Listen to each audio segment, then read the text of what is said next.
cultura, de aprender y por supuesto, como siempre, de la mano de Francisco Tete Romero. ¿Cómo le va, Francisco? Tete, ¿por qué Francisco? Tete, ¿cómo le va? Muy bien, muy buen mediodía. Denise, a toda la audiencia.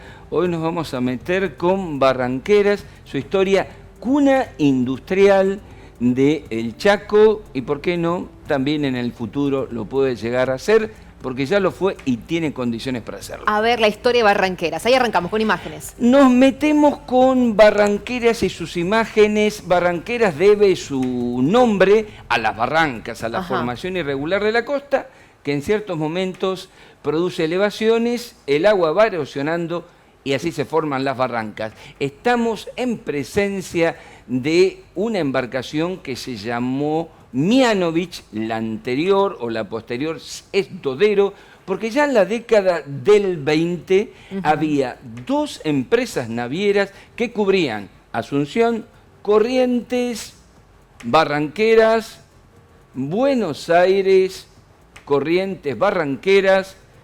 Según los lugares, había una compañía de música de tango que cubría hasta Corrientes, después había una de chamamé, pero para que tengas la idea, esto es de una gran revista chaqueña, La Estampa Chaqueña.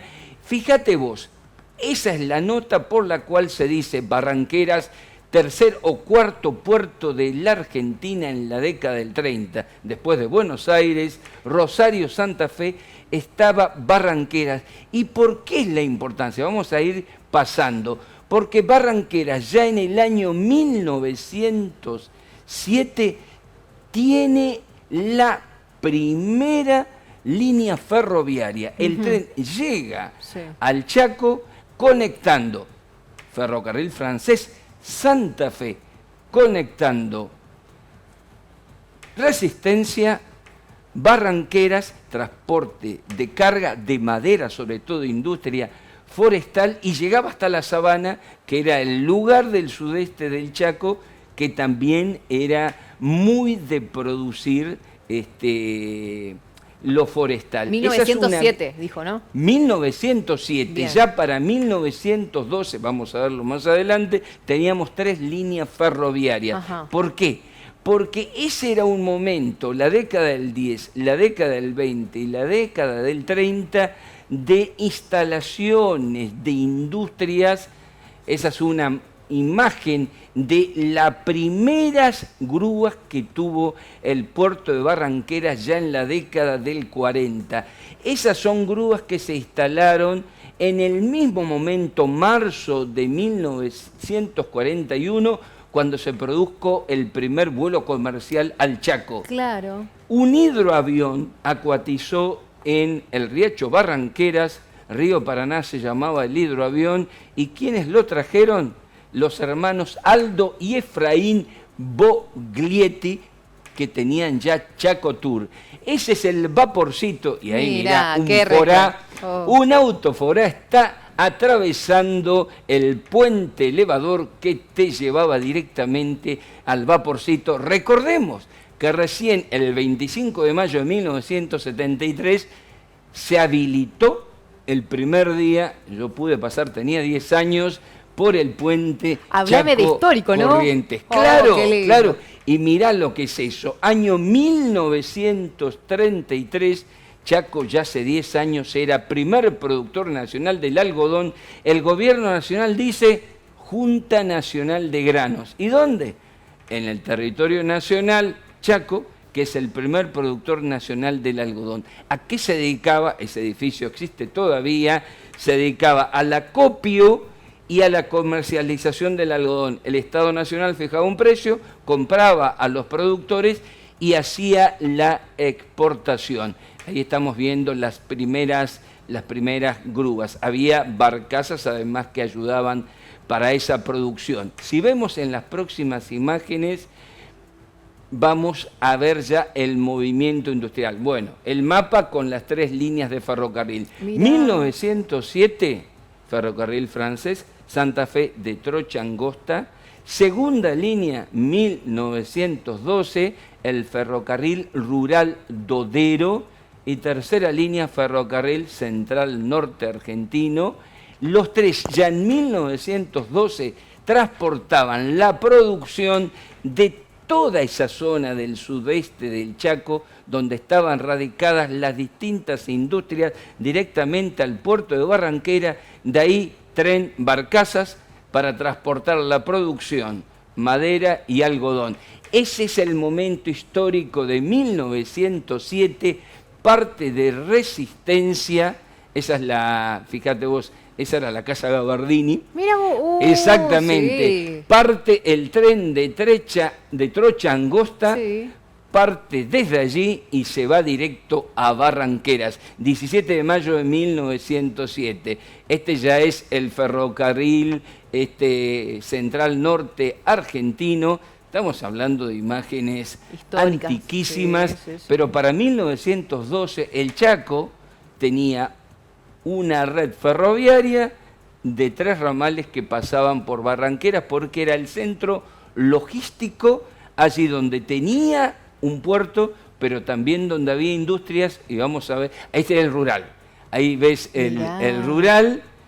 El ferrocarril fue creador de pueblos, creador de la red que permitía vincular la producción con su puerto. Y por eso Barranqueras era tan importante. Miren, la vista de arriba de la primera fábrica de hilandería de fibra de algodón, Fandet, Fábrica Nacional de Envases Textiles, una ciudad en sí misma, hoy barrio Ucal. Sí.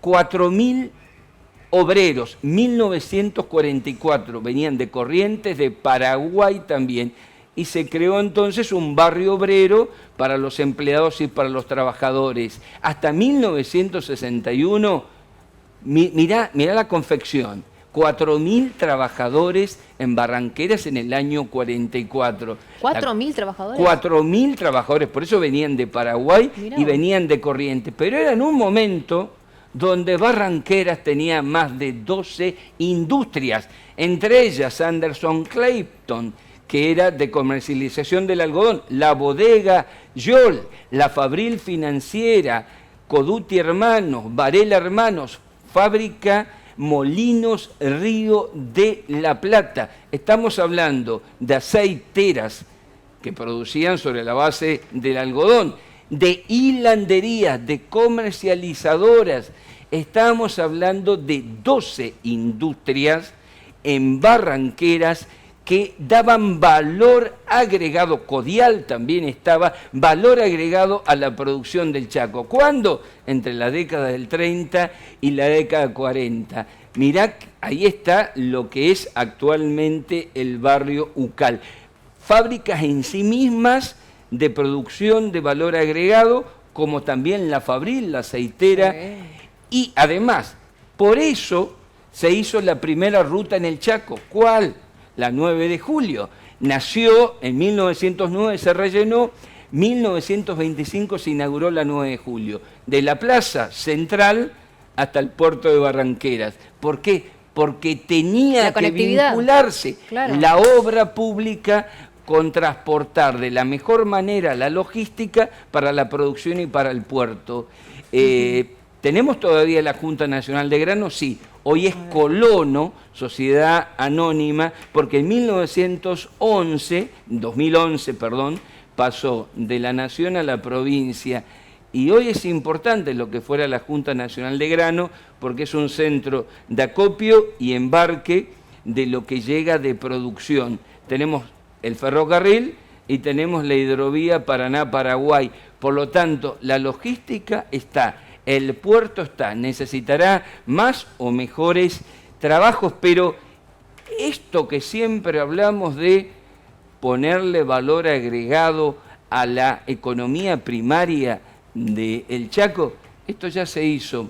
La historia te sirve para averiguar que fuiste y preguntarte cómo volver a hacerlo. Y además también para saber, capaz mucha gente no sabe que, como bien decían, en los 30, en los 40, potencia Barranqueras, ¿no? Y cómo también Exacto. todas las localidades se fueron adjuntando con las rutas de conectividad y todo esto, wow, ¿no? Lo que Y era ahí el vino Chaco. la cultura, 1929, Cine Teatro Buenos Aires, después Cine París. ¿Por qué? Porque había tanta gente de Paraguay, de Corrientes, venían a trabajar. 12 industrias, puerto, ferrocarril, tenían que entretenerse. Cine, teatro en 1929. Barranqueras, cuna de la industria que supimos tener y también fuente de la cultura que debemos aprender. Qué hermoso nuestro Chaco, ¿eh? Una vez más, para aprender la historia, lo rico también nuestras tierras, todo lo que tiene que ver con la industria. Qué lindo, Tete. Muchísimas gracias, como siempre, por enseñarnos. No, muchas gracias y buena jornada para toda la audiencia.